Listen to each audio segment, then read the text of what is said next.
This video was made possible by Shortform. The next 1,000 visitors to use the link in the description will receive unlimited access for 5 days and a discounted annual subscription. In my opinion, Squid Game imagines life as a game and explores the clash between two different play styles: zero-sum versus positive-sum. Zero-sum players go through life dividing the world into winners and losers, the strong and the weak. They see the entirety of life as a competition. The winners win at the loser's expense. A scammer is an example of a zero-sum player. You give me money, and in return, I give you nothing. There is one winner and one loser, and by scamming a bunch of people, I can get rich. On the other hand, positive-sum players believe that life is not a competition. They believe there's a scenario where both parties can win. An honest merchant is an example of a positive-sum player. I give you a product that you want, and in exchange, you give me the amount of money I want. We both win. So what does Squid Game show us about each playstyle? O Il-nam, the old man who hosts the game, represents the pinnacle of a zero-sum player. He's successfully risen to the top of society, achieving all the money and power anyone could want.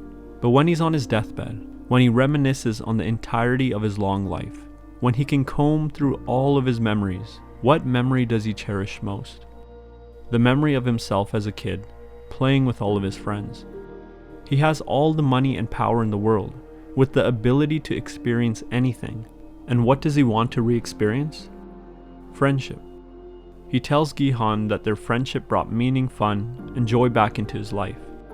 And in the final moments of his life, again, when he can experience anything before he goes, what does he want to experience? The presence of his gunbu, perhaps his only friend, Gi-han. Il-nam's life shows us the endpoint of a true zero-sum player: isolation and alienation from others and from one's own humanity. He even says that playing in the games was the first time he felt something in a while. So what does Squid Game show us about the positive-sum playstyle? For the most part, in Squid Game, positive-sum players are taken advantage of by zero-sum players, such as Abdul Ali getting taken advantage of by Sang-woo in the marble game. And I think that's because the game you're in depends on how you choose to play and who you play with. Let me repeat that, because I think that's Squid Game summarized in one sentence. The game you're in depends on how you choose to play and who you play with. If you're a zero-sum player and you play with another zero-sum player, then the game's a competition. If you're a positive-sum player and you play with a zero-sum player, then the game's a scam. If you're a positive-sum player and you play with another positive-sum player, then the game's a fair trade. But does Squid Game give us any examples of a game between two positive-sum players? Due to its dystopian nature, we rarely see any positive-sum games. One of the first examples is during the cookie cutting game. Gi-han shows the other contestants that they can lick the Dalgona cookie to easily free it and pass the round. So many people copy him and win. But this only works because the players are not pitted against each other. On the other hand, in the marble game, we have two positive-sum players together: Kang Se-byuk, the North Korean defector, and Ji Yeong, the one who took her own father's life. Neither of them really wants the other to lose, but they have no choice because they're stuck in a game that pits them against one another. The thing is, there's no way to win Squid Game. If you're a zero-sum player, you end up like Il-nam, the frontman, or Sang-woo, isolated and alienated from yourself and others. But if you're a positive-sum player, you end up like Abdul Ali, Kang Se-byuk, or Gi-han. You get taken advantage of, or are forced to play zero-sum games at the expense of your friends. For the most part, Squid Game leaves us wondering, what if? In the final game between Il-nam and Gi-han, when Il-nam bets Gi-han that a homeless man won't receive the help he needs, what if Gi-han went to help the man himself? Why does he choose to play this zero-sum game? What would happen if all players refused to play Squid Game in the first place, for all time? I said that Squid Game could be summarized in one sentence. The game you're in depends on how you choose to play and who you play with.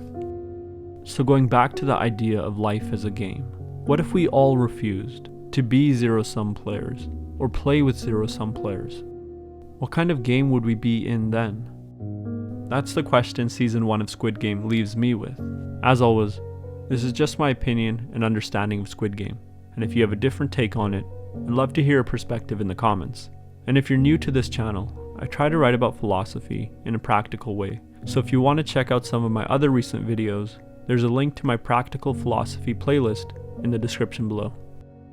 And do you want to get 10 times more out of the books you read and learn more ideas faster? If your answer is yes, I recommend checking out this week's sponsor, Shortform. Shortform makes the world's best guide to non-fiction books. They're like book summaries on steroids. Each summary is super detailed, so you get the book's key points at a deeper level. They also have interactive exercises to help you apply the ideas you just learned, so you retain the information better than reading alone.